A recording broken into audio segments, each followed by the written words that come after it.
So I'm Justin Krukar, and here we are with, Mark Tognazzini.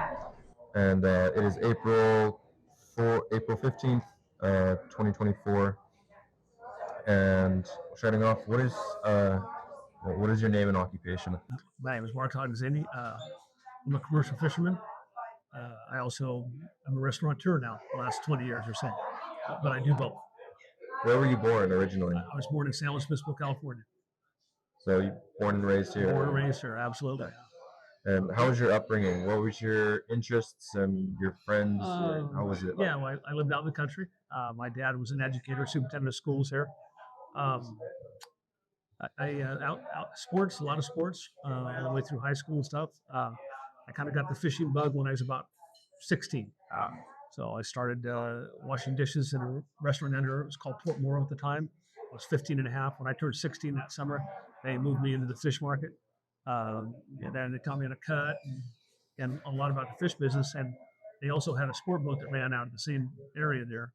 And I would, what they call deadhead on the sport boat on my days off, ride for free.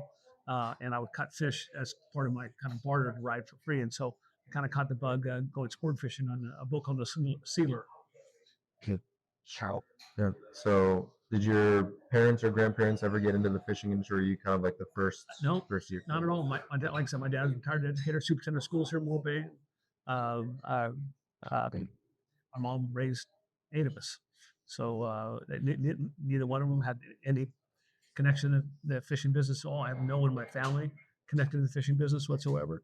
I did have an uncle, my mom's brother, who was involved as an engineer on different boats in Alaska, different times in his career.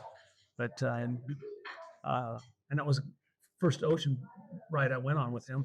I probably was 8 or 10. He had a sailboat here for recreation called the Tatoosh. And it was a catch rig sailboat that he sailed to Hawaii and a lot of different places. And I rode with him on the ocean several times when I was very young. I don't remember how young, but a lot younger than probably 10 or 12. Yes. And how long have you been fishing? This will be my 54th season. Before. Yeah, and I'm still active. Still have my boat. As a matter of fact, I'm a holdout in Santa Barbara right now. I do some shaft work. I got started, I figured about 16. I'll turn 70 this next month. Wow. Yeah, so yeah, I'm still at it. And you know, in my business, the last guy standing gets all the toys. So I plan on being the last guy standing. And what was your first commercial fishing job? Not just like, deadheading or working for free. So, well, first commercial, God, I'd have to think about that. Probably on a boat called the Longoria, owned and operated by a guy named Steve Clark. And he was, we fished buoy gear for rockfish. And we'd run up for 2 or 3 day trips. We'd go above sea and send and fish rockfish. So that was the first commercial, although I spent a lot of activity on recreational boats. They're party boats that haul people for hire. So they're technically a commercial boat, but they don't sell their fish. They catch the fish for the people that day. Right, so, right. Yeah, that was probably my first commercial experience. Was and then I worked on a boat called the Wetback for a guy named Mike St. John. A commercial boat, also hook and line rockfish. And then I spent a lot of time with a guy named Ed Ewing. And Ed Ewing had several different boats. He had a boat called the Sea Venture One, and he ran a boat called the Mayan, and we fished albacore and hook and line rockfish. A lot of rockfish in my background. A lot of rod and reel, and also buoy gear rockfish in the roots of my fishing. Yeah, and what were some of the biggest challenges you faced when you started, and then also now, and how is that? Yeah, is it the same? When I got into it, the biggest challenge for me was I was trying to get an education at the same time. I was going to Cuesta. Fishing and Cuesta, or any school, just don't go together. The days are long in the ocean. You could be on the ocean on Saturdays and Sundays, but you could be on the ocean on Monday, Tuesday, Wednesday. It's just virtually impossible to go to school and fish for a living. They just don't fit.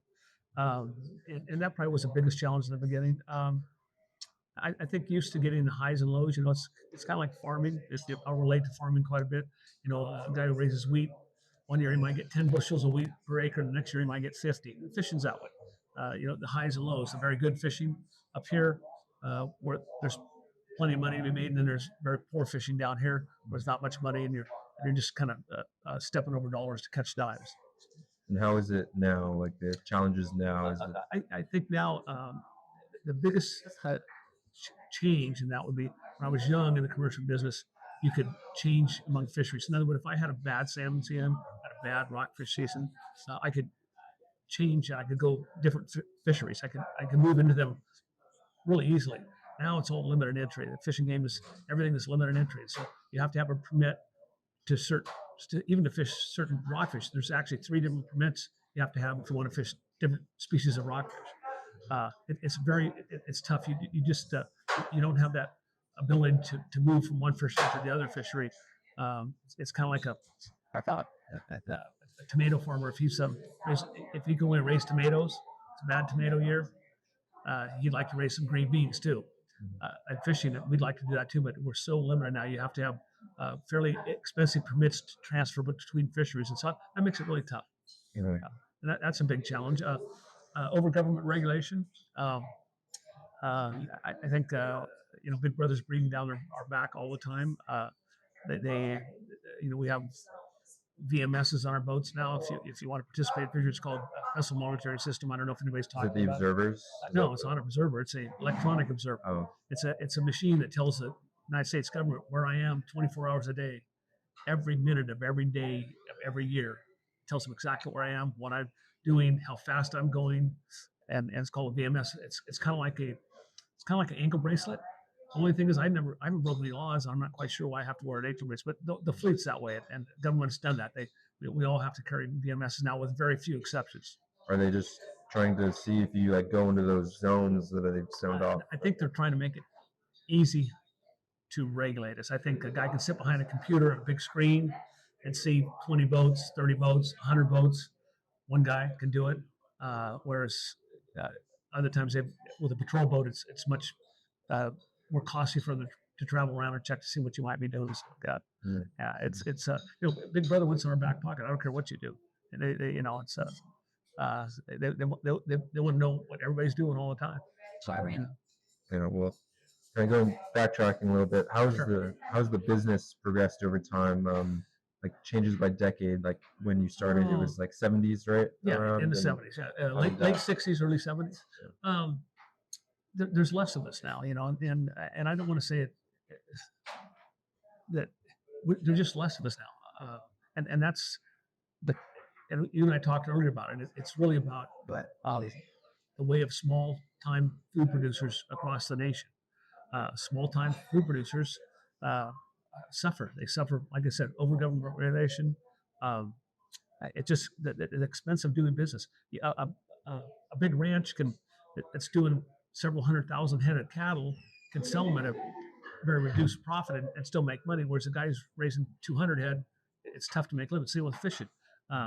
It's all become big boats, and I think I really think the government likes it that way. They really rather they have catch shares now and limited quotas for those guys.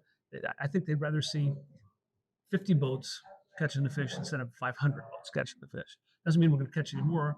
Just a bigger, maybe more effective way with the big boats. Easier to monitor them. They give away. They have individual quotas now. ITQs. I don't know if you're familiar with those, but it's becoming more big business is the one that owns that. So they own the resources. Those resources that belong to you and everybody else, they get to own them and they get to control them. And it really pushes a small fisherman out. And if he wants to continue to participate, he may even just be running boats for those big corporations. And so he actually kind of becomes like a sharecropper. He's no longer in charge of his own destiny. He's working for somebody else. Right. So, and maybe that's by design. I don't know. But we suffer the same fate as any small food producer. And I don't care if it's walnuts, tomatoes, beef, dairy animals. You don't see any. It used to be when I was young, you'd see there was a lot of dairies around with 200 or 300 cattle that they'd be milking. Now it's a small one in the valley is 2,000, 3,000, 5,000. It's changed the way we produce food. More of us now, maybe we have to do some of that. I don't know, but it does force the small food producer out. And do you feel that change started when you started your career, or probably I would say probably in the 90s, early 90s. Yeah, and that's when I think it really kind of took place. I think we still had pretty good access all the way through the 80s, and then the late 80s, and then the first part of the 90s, it started to change rather rapidly. So you feel like it's a failure by the government, both in like in the beginning under regulation, and then now they're tightening down too much on regulation. A knee-jerk reaction. A failure. I don't know if it's a failure. It's the problem becomes is you have biologists or regulators that come and they see the picture one way, and they make all these rules and regulations. And in 15, 20 years, they're retired living in Idaho, and I'm still fishing. You know, they don't really have a vested interest long term. They're going to do their job, retire, and go someplace else. Where fishermen, have a vested interest in how many I catch and what's the next generation going to be able to catch. I mean, it's a lifestyle I live. Being a fisherman, there's a lot to be said for guys that do it for a living. It's just really tough to do it now. And like I said, just a lot of government regulation, and everybody's going to save the world.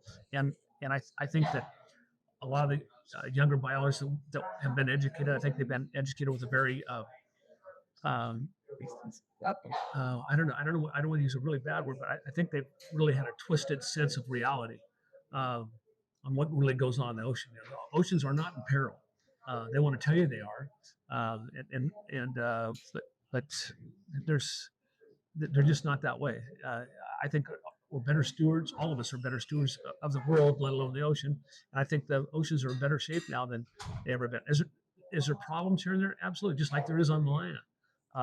But I think we're doing a pretty good job. But I'm not sure. We'll see what the future brings. But it's for small owner operator, it's not a great future. My son, he has a master's degree in marine science from Cal Poly. He's not going to get in the fishing business. He runs our restaurants, and he's really good at it. But he's not going to get in the fishing business. And although he could roll into it easier than someone who doesn't have any relatives. If you have a relative in the business, if it gets passed on, then permits and things like that are much easier for you to grasp. A boat, things like that. I don't know if any guys in their 20s like I was that could go out and buy a boat, pay insurance, and go fishing for a living and make it. It'd be really tough right now. Yeah. Thank you. And I was told a lot about the processors, that there were so many processors here. There's one like in Cayucas for the abalone, and back in like the 50s, I think. And Yeah. There's some processors on here, and now it's just down to one. Is that? Well, there's a couple of us that process fish. I think Giovanni's processes, and we process here. Not big numbers, but we process here. We have a fish market here also, and we process here. We don't have the fish are here, but Nature Conservancy came in about 10 years ago, bought out all the draggers. And draggers produce a lot of volume of fish, and they support the infrastructure. Well, Nature Conservancy, in their wisdom, they don't think that trawling is a healthy way to catch fish. Well, I think they're wrong, but they came in with a big war chest of money, lots of money. They approached fishermen that had permits that were fishing trawling, and they offered them such an obscene amount of money, especially older guys. Why wouldn't they sell out? And so they sold out, and they pulled those permits, and so now no one is fishing trawl out here at all. There's nobody. So consequently, if nobody's fishing trawl, you don't need support services on the beach.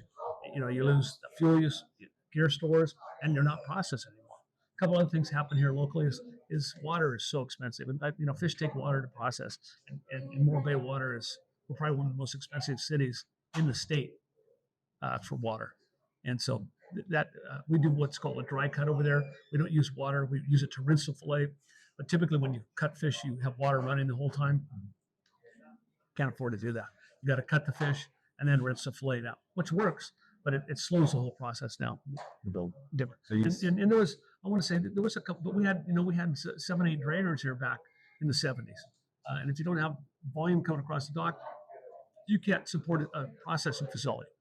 The last bigger processing facility was Central Coast Seafood. They moved over to Tascadero with their processing because it was too expensive to work here. So have you seen, since you started, a decline in facilities, or? Oh, absolutely decline. Yeah, absolutely decline. We get pushed out by t-shirt shops and electric go-kart rentals, and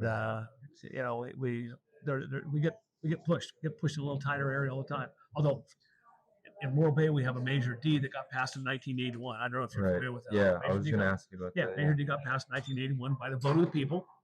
And basically what it does, and I'll put it in a nutshell, it's a very simple measure, but basically from Beach Street, which is a steep one that comes on Embarcadero, north, everything on the west of the Embarcadero, which is this street, is protected from any kind of future development. Everything that was there was grandfathered in, but unless it's fishing oriented, a new business can't come in. Well, Okay. the cities look the other way on this. They've kind of massaged it over time. And I get to get a massage a little bit to keep businesses open, but over here next to me, there's not supposed to be any yachts. There's not supposed to be any liveaboards. It's exclusive, not exclusive, but a lot of yachts over here now. A lot of liveaboards. Next door we got a gift shop. We had a scooter rental place. Got another restaurant upstairs that was never there. This is an existing restaurant that I own here. It was existing. It was grandfathered in. Over there is a fish market. So those are all things that are acceptable. There is an oyster company down there. That's acceptable. It fits within Measure D. There's an oyster company here that fits in Measure D. But the city keeps pushing. So the area that was saved for the fishing industry is getting smaller and smaller. And not only was it saved for the fishing industry, it's saved for locals that like to, familiarity is healthy in a city.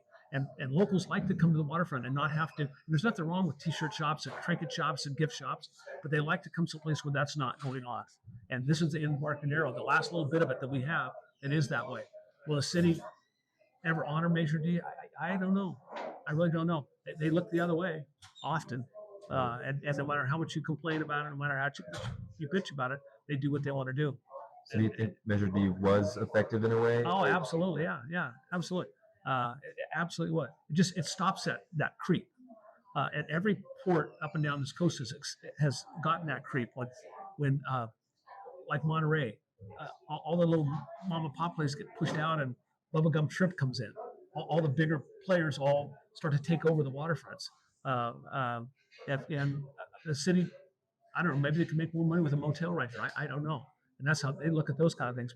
But then you lose you lose what Morro Bay is all about. And familiarity is important for people, not only for fishing that Measure D protects, but it also protects this part of the waterfront for non-fishermen because it gives them some history, some legacy that's here. Right. Not everything has to be stucco and brand new. A little funkiness is healthy for a waterfront, especially Of course, like yeah, of course. Yeah, and how has the market demand caused change for like the business?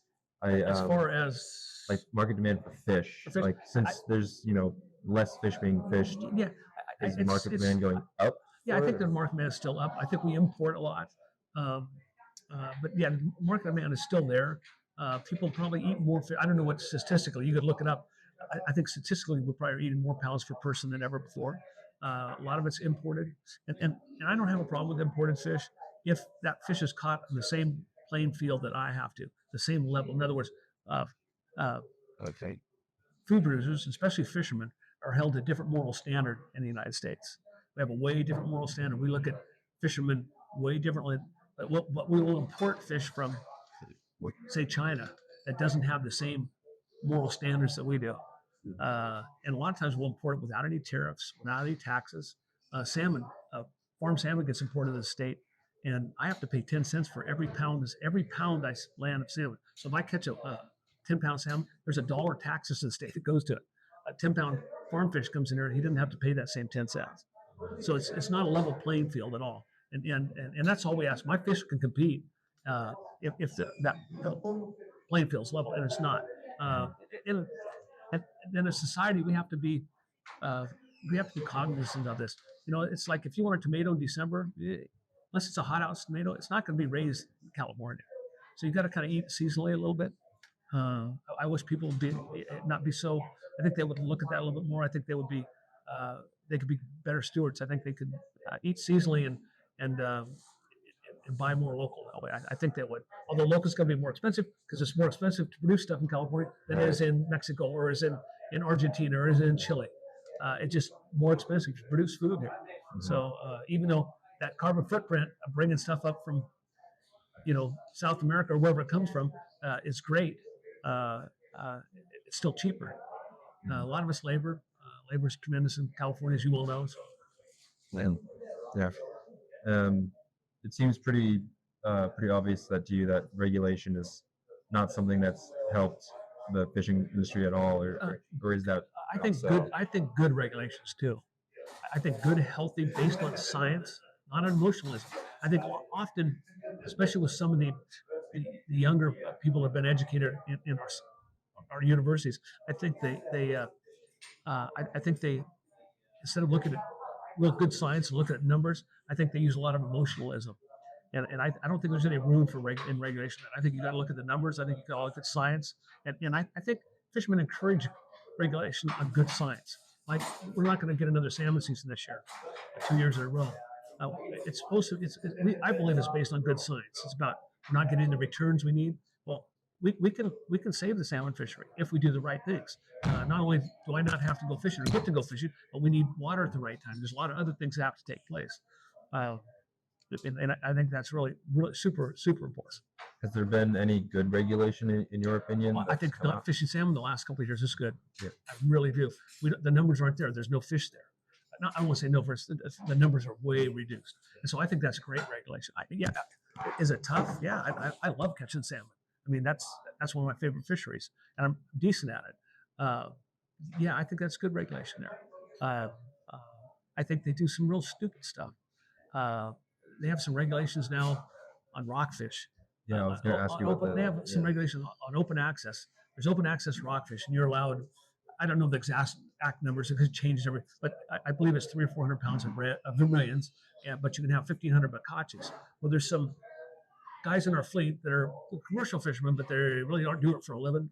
They're doing it for fun, but they like to make some money on it. And they'll go, when you bring rockfish up, they die. They go through the bends, and I don't care if you try to put them back down with whatever, their eyes blow off, their air bladder pops out. They're done. And there's guys that will go catch reds and float them away because they can't keep them, just so they can catch their 1,500 pounds of bacaches because they're intermixed off. So a lot of that goes on. Instead of just having a reasonable 2,000 pounds or 15, whatever it is, for all the species, just go catch them. And when you're done, you're done. There'll be less fish killed, less fish harvested. It would just be healthier. It's like salmon, recreational salmon. They have a size limit. When they get to go back fishing, instead of just, it should just be the first two you catch. It doesn't matter the size, but the first two you catch. Because every time you handle a salmon, probably the mortality is probably 25 to 30%, maybe even higher. Because recreationally, they fight a salmon till he's exhausted. They bring him up, they handle him, see if he's long enough. Mm-hmm. The scales come off. They put him back in the water. So he's in a weak state. If he survives in a weak state, the sea lion might get. He's not going to do well. Instead of just, you caught a salmon, he's yours. You're done. Caught your two. Same with rockfish. The guys right now, they can only catch 2 reds, 2 vermilions. Vermilions die. I mean, why don't it be the 10 first rockfish you catch and you're done? I think it's just good. That would be good science. Why they don't do some of those things, I don't know. So there's some really good science and really bad science. A lot of it's knee-jerk kind of thing. It's like the whale thing with the crabbers right now. They get real limited because of the whale entanglement, and there is whale entanglement. I think we'll all admit it, and it does happen. It's tragic. It's sad. But is that the way to go about it? I don't know. If the population of whales is robust, which the humpbacks are, they're quite a few. In my career, there's more humpbacks in the ocean than I've ever seen. Should there be an acceptable take? Probably. But they shut down the crab fishery. If there's one, it's unrealistic. But a ship strike can hit 15 of them. They don't shut the shipping down. It just doesn't fit. It's like there's a kit fox that's endangered that lives on that 41, 46 corridor from here to the valley. Mm-hmm. Well, they get hit pretty regularly. Do you think we stop driving? Yeah, we don't. We do things to protect them, but we still continue to drive. There's just some real twisted ways we do stuff, and fishermen are kind of perceived as the last of buffalo hunters, and we're easy to regulate because there's not very many of us, and they think we're all deadliest catch, drinking, smoking, tattooed up, not anything wrong, womanizers. And, have you ever watched Deadliest Sketch? Yeah. Fishermen aren't. Those are fishermen, and they're great fishermen, but that's not the reality. Fishermen are just like you and me, just like your parents, just like we're just kind of regular people that are fishing for a living. We're not any different, but we're portrayed often as different, and programs like that. I watch it, so it's reality TV. It's the best thing in the world, isn't it? So, right. Yeah. But we just do silly things, and we need good regulation. It's kind of like, what a deer fence is? Here's a good one. You know what a deer fence is? It's a 10-foot tall fence. So they plant a vineyard, and we have 250 of them now, 250 different labels in this county. They plant a vineyard. A vineyard guy owner can get a permit, and they put a 10-foot deer fence up around their vineyard because the grape will start producing about 3 years. If they keep the deer off them, they'll start about 3 years earlier. So they can get production earlier. And then the Fish and Game will give them a depredation permit to go inside that deer fence, and they get to kill every living mammal that lives inside there. Please. Yet people will drink wine and not think about that. We did. But if I go out here and accidentally catch a sea lion in a net, I'm going to hell. So just it's a very odd way of looking at things. Yeah, and going along with that, there's just so much about fishermen are overfishing and those kind of things. Yeah. I was wondering. So let me touch on that before you ask the next one. I'm going to touch on that overfishing thing. So 99% of all fishermen work within the regulations that are put for us. We're not a bunch of lawbreakers. We're just like any other profession. There's lawbreakers among us, but there's lawmakers, breakers among police officers and firemen and school teachers. There's a certain amount of society are lawbreakers, but the majority of fishermen are not.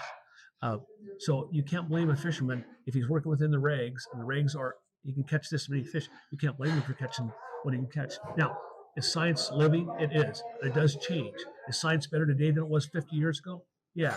But whose fault really was that? Was it the fisherman's fault, or was it the regulator's fault that said you can go catch these?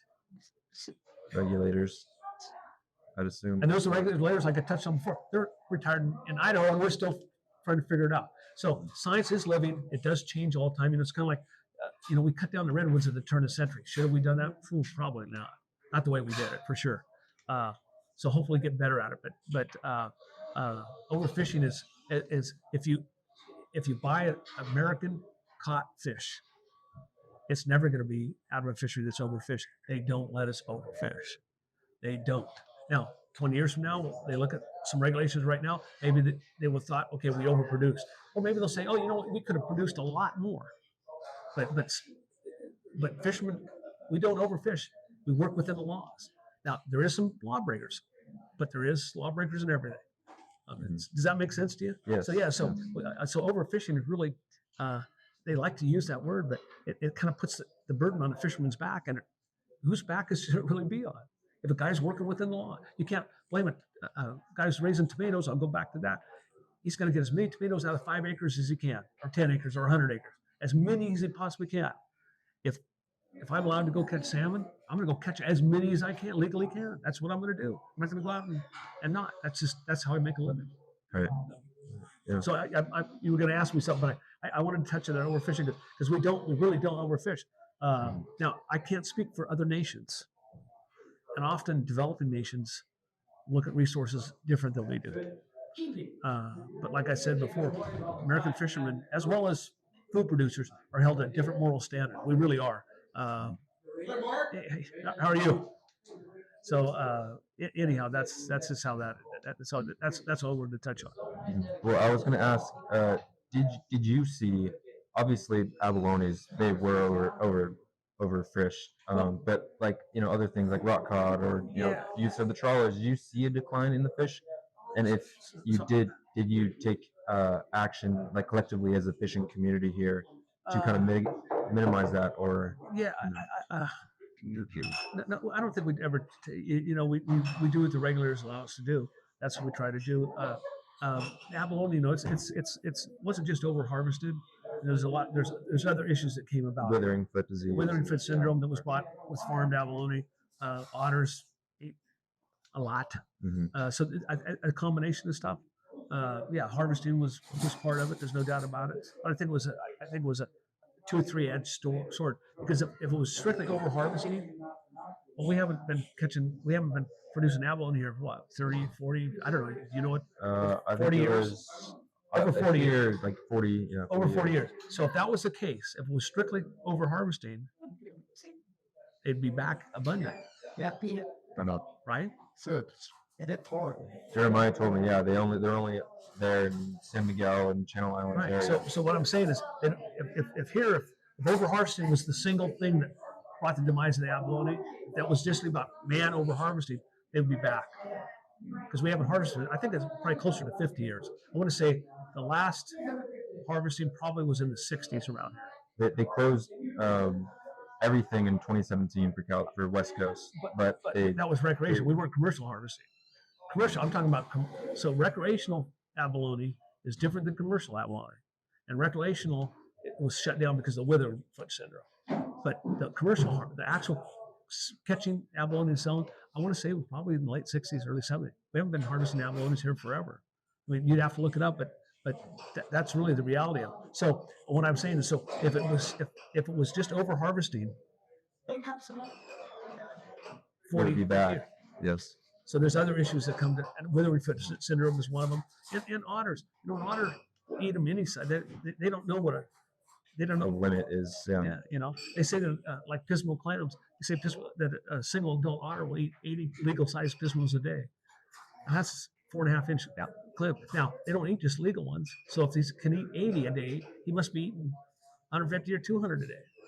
They just, because an otter uses, how they survive. They crack them open. But so they don't have blubber. They depend on metabolism and density of fur to keep warm. That's a very different marine mammal. Most all marine mammals have blubber, fat layers that keep them warm. Otters don't have that. They work density up to a million follicles of hair per square inch. Look it up. It's the most amazing thing. And then they use high metabolism. That's how they stay warm. And so they've got to eat a lot. So anyhow, so the abalone, a lot of harvesting, but a lot of other circumstances kind of played into it. So you don't feel that you were damaging the populations of fish all that much? Not so. Almost all fisheries I've ever participated in, almost all of them, not all, have been hook and line fisheries. I don't think a fish has a choice. You can go to the most primitive, pristine lake in Argentina. There's days the fish don't bite. There's days they bite really good. Same with here. I think anytime you are harvesting fish with a hook, pretty hard to over harvest because they don't bite all the time. That's the nature of the fish. Other fisheries can over harvest a little bit, but the rules and regs don't let you really over harvest. They really don't. So I can tell you, looking back in my career, there's some things we did that weren't right, but they were within the law. And they're not, and they've been outlawed now, but they were right then. And one of them, I used to do a little relief work on a boat called Blue Skies, working for a guy named John Rowley, and we was trawling a trawl net on the bottom for spot prawns, and there was quite a few spot prawns, and they're worth a lot of money, and we'd bring them in. But in the process of catching spot prawns, you'd also catch a lot of juvenile rockfish. I mean, thousands and thousands and tens of thousands of them, not in a single day, but over time. And the net would come up, and they would put a weight in the net, and all the spot prawns would go to the bottom, and would open up the net, and the rockfish would float out. They're dead because they've gone through the bends, and there'd be a big ribbon of juvenile rockfish floating. I mean, thousands and thousands that were all dead, but that's all been outlawed now. And so looking at my career, looking back, I didn't know. I was 18, 19 years old. That's just how we did it, but now we know, and they don't allow that anymore. And thank God, because it was tough on the rockcod fishery. So there's one of them that I can look back. It was within the law. It wasn't that we weren't working within the law. Mm-hmm. It's against the law now, which is good, and that's super good science, So there's good science. Maybe a little later than it should have been, but it's good science. So there's one I look back and I think, oh God, I wish I hadn't participated in that one because I like rockfish, but you don't know. You're a kid and you're working within the law. It's just the way it is. Yeah. Talking with like some of the local guys, they've got varying views on, if there can be a middle ground between regulation, government, and like these, agencies trying to put in RCAs and EPAs and whatever, and then also you guys. Yeah. Do you think there is a middle ground if it's possible in, I guess, your career? Absolutely. There's a really good middle ground. The problem is most middle ground is common sense, and regulators often don't use common sense. And a lot of it is really common sense. Like I was talking about the salmon, a couple of things. There's some things they could do that would really save fish. As a fisherman, I know they would.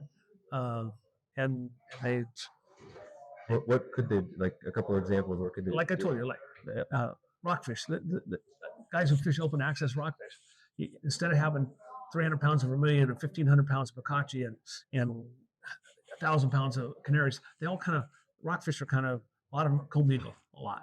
Some of them don't, but some do. And they should have some other system where that it's just the first 1,500 pounds you catch. Or, in other words, instead of having the guy sort out fish, because everything he catches is dead. Everything he's catching is dead. And they talk about these descenders. You know, they hook them on the lip. And let me tell you, that's bad science. Descenders, maybe in super short water for small rockfish. I'm talking about under 50 feet of water. They may work. But let me tell you, you get outside 20 fathoms of water, the damage that's done to the fish, air bladders, eyes, the pressure. I'll guarantee the mortality is probably pushing, if not 100%, damn close to it. And that's the reality. So these descenders that send them back down, and all, that's all. It's a feel good thing. It sends out of sight, out of mind. That's all it does. Mhm. A fish isn't going to live. I'm just telling you, they don't live. And the science will dictate that sooner or later. But for right now, they just they think that's a saving. But yeah, I think rockfish for open access, it should just be the first. It should be a number that they decide, and maybe it's only 500 pounds, maybe it's only 1,000, whatever it is. But it's the first that you catch, and you're done. None of this high grading, none of this sorting. It just it gives a guy the chance to kill too many fish. What about like specifically like for salmon? You mentioned like for salmon. We fish a barbless hook already. The commercial guys do, sport guys do too, and that's good science. There's good science because anytime you touch a salmon, you really could probably mortally kill that fish. You don't think you do, you can throw it back, but so we fish a barbless hook. So you bring the fish up, you don't even touch the fish, spin it, pops out. That's great science. As far as recreationally, the sport guys who fishing, I think it should be the first two I talked about. First two you catch, doesn't matter what size they're. First two you catch, you're done. You'll save fish in the long term. I don't think that they should allow catch and release. You see guys that go catch and release albacore, rod and reel. That's the stupidest thing in the world. Those albacore die. That's stupid. They just don't. They go through a whole metamorphosis when any kind of tuna fights to the death. And that's what a fish does when you rod and reel a fish. They're fighting to the death. They don't make it. And so those kind of regulations should be in place. And I think those would be, I think overall good. Commercially, I don't know what they're going to do about the crab thing and the entanglement of whales. I don't know what the answer is there. The science, they're talking about release buoys and stuff like that. I don't know if they follow it much, but so the entanglement. So guys typically fish a crab pot and a line up to a buoy. That's historically. Whales get entangled to a certain degree. It's tragic. We all know it's tragic. They're working on a system where you can go up and trigger a device, and the buoy is submerged with the pot, and it pops to the surface. Probably super expensive right now. The problem is too, say you lay all your gear out and all your buoys are submerged, so the whales don't get it. But another guy comes along and has no idea you're there and lays all his gear out right on top of you. Talk about a mess. Unbelievable mess. I don't know what the answer is on some of this stuff. But sooner or later, I think they'll figure out some of it at least. But yeah, those are some I can think off the top of my head. Salmon, keep us off the fish. I have no problem with that. If it's good science and we're not getting the returns up the rivers we need for escapements, keep us off the fish. But then don't sell cheap hydropower to the guys raising alfalfa in Oregon. I mean, everybody's got to pay the price a little bit, not just the fisher, not just the fish processor. Everybody should pay the price. When salmon numbers are down, everybody should pay the price a little bit. we're all in this together, and we all should suffer together, and because we all benefit together too when it's good. Was that I know Dungeness is a big economy here in California. Is that what you're like the problem with the buoys? Is that out here in Morro, or is it all up and down? further? Buoys and they're having the same problem with lobster pots on the East Coast, a whale entanglement with a right whale back there. Same kind of issue, and everybody's looking for answers for it. It's real tough back there because the right whale is a very endangered species, whereas humpback out here is not. So it's an issue. Anytime there's a buoy from the bottom to the surface, there's a chance of entanglement. There really is. We just have to decide where it can be done and where it can't. There is going to be some, like I said, you're going to drive a car, you're going to hit an endangered kit fox. So where's the balance? That's where you want good science. You don't want emotionalism. You don't want somebody saving whales because they're so cute. You want somebody saving whales because that's the right thing to do, because that makes a healthier ocean. So if there's plenty of whales, then maybe an occasional accidental take is acceptable. Bears breaking the cars at Yosemite, they move them 2 or 3 times, and then you know what they do to that bear? They euthanize them. That's and people, it's a funny world. It's a funny world how we look at things, and I just I'm sure it'll all shake out. I'll be gone by the time it shakes out. But yeah, it is a funny world, isn't it? Yeah, it's kind of like you can get a depredation permit for deer to grow grapes faster so we can drink more wine. I don't think there's enough wine in California already. I mean, just some of those things are just like, and a winery could get the grapes. It just takes them about 3 years longer. So, but their investments up front, they want to start producing now. Now it's money. But there is some wineries. Not all wineries do that. So there is some. I just watched that Vineyard Drive, which kind of goes out behind Templeton and Adelaide and stuff like that. I've watched it over the years change, and it's all little vineyards. They put up deer fences everywhere, and that place used to be just loaded with black-tailed deer. I mean, I'm talking about you could drive it and see 50, 60 bucks in the evening. They just slice and dice that environment and displace that whole population of deer up there. So, but in California, you can pick on fishermen. Don't pick on the wine industry, right? It's politically incorrect to pick on the wine industry. I mean, it just is. No. You don't hear anybody ever tell the truth about deer fences or what it takes to. I mean, you don't ever hear that, or the amount of water they pump out of the ground. But take a handful of fishermen that catch a sea lion once in a while. Oh my God, they're send them to prison for the rest of their lives. Yeah. Good. Well, all these regulations and everything, and it's dying. And you're saying, is there any hope for like continuation of commercial fishing in Morro?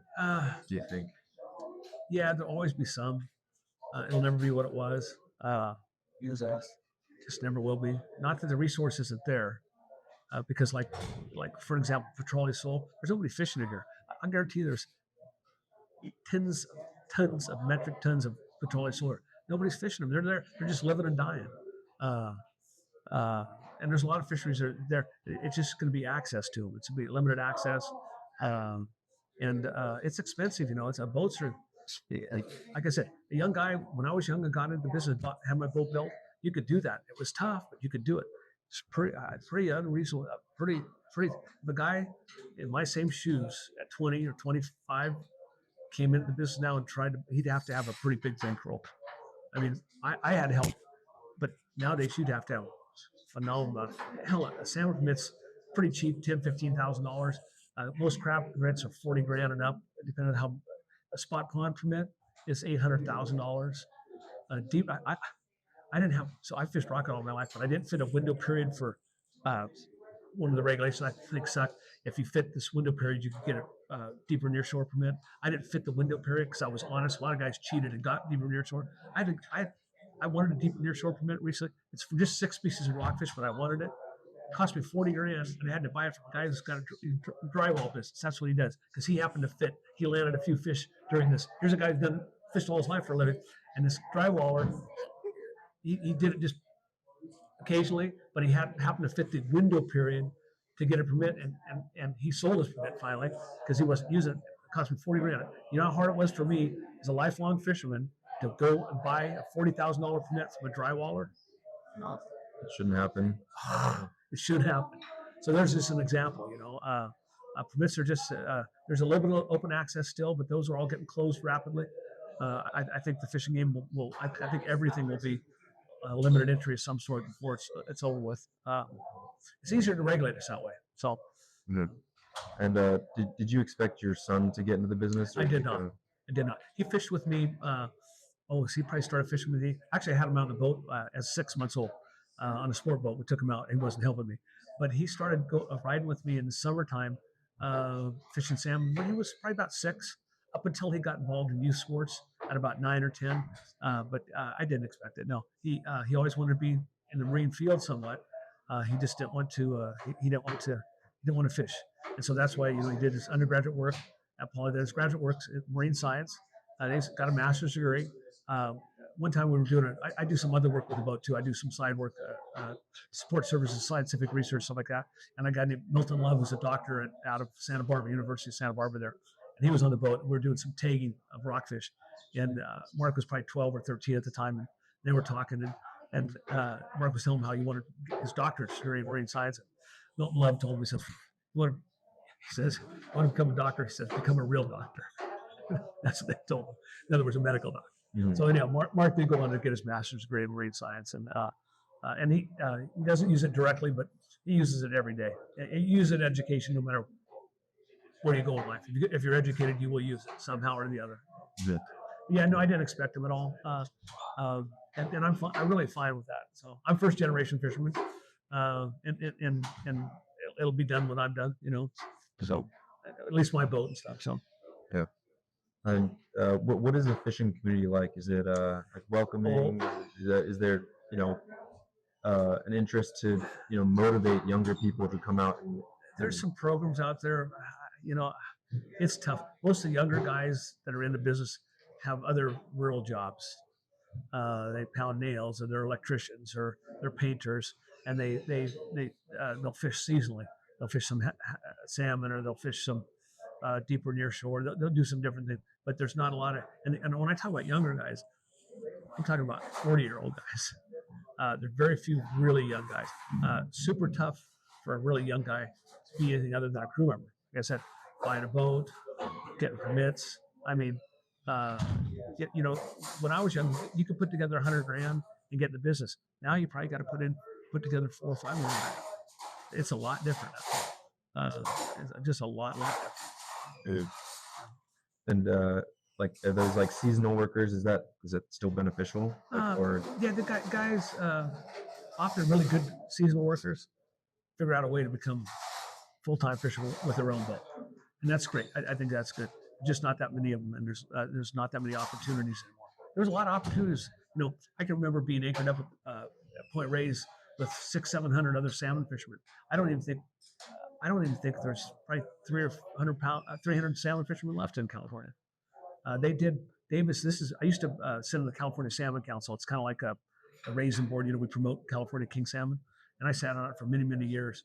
And but they did a study. Davis did a study. And I want to say this is probably 15 or 20 years ago. At that time, the average age of a salmon fisherman boat owner in California, this is 15 or 20 years ago, was 57. So that number is climbed. So it's probably 60 or better. When everybody else is retired, we're still working for a living. So